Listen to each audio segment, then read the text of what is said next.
Hey guys, I know it's been a minute.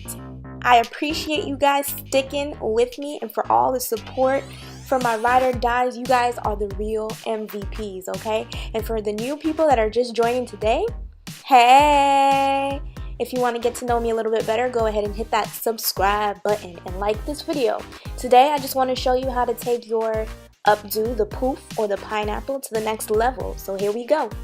Alright, so what we have here are the products that I used to achieve the look. In the pink bottle is just water. That's all that's in there. We got Gorilla Scott, we got that Shea Moisture for the hold, and then we got the braid spray to add some extra moisture into my hair.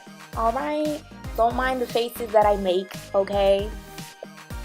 Basically, since my hair wasn't washed, freshly washed, I wanted to make sure to saturate my hair and get as much moisture in there as possible. So I had to go ahead and pull my hair back in order for it not to get into the smaller section that I'm making in the front. And then I went ahead and I tried to make that line in the middle of my head as much as possible, so that way I can make the two sections of cornrows that we're going to do that intersects. You're like, man, I should have paid attention in geometry class. Yes, boy, you should have. Because this is the real world application of geometry. So you see that right there? I made 4 little squares at the end of the day. I made 4 squares, and then you connect the squares by cornrowing across each other. And then, yes, you're like, whoa, that escalated really quickly. Like, she got bantu knots all of a sudden. Yeah, so I did really huge bantu knots because ain't nobody got time to be making little tiny ones. Obviously, like, if I wanted smaller, more defined curls, then I would have made them smaller bantu knots. But for me, I didn't really want that much curl definition. I wanted volume with a little bit of curl definition. So I made bigger bantu knots. Like, I think I might have had like 12 bantu knots, if that much. So that section, I actually retained that in the front. I never took off those bantu knots in the front, but the rest of them did come out. And obviously, like, I think you can use that as a style too.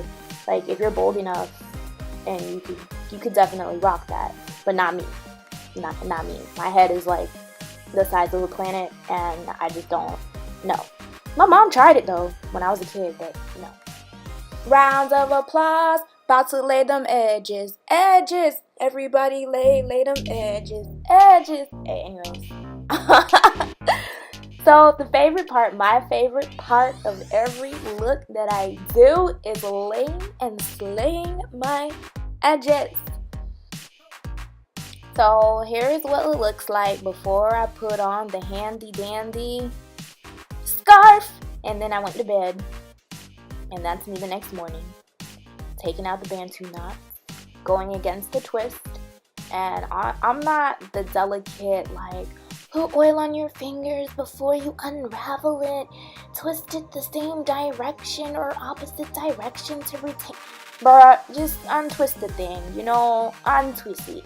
It gonna puff out anyway because of the humidity. I don't know about y'all and where you live, but I live in Florida, so it's like no point. There's no point in being so careful. I mean, outside of the point you don't want to rip out your hair, obviously, but I'm gonna have the time and the patience to be doing what them other YouTubers be doing so delicately.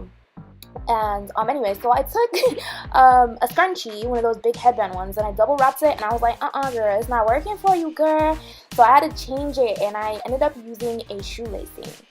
And I feel like the shoelacing strings really work for me. I just got it in a brown color or whatever, and it's a super long one. I probably stole it from like my brother's shoe or something at the moment, but you gotta do what you gotta do whenever you're trying to look cute.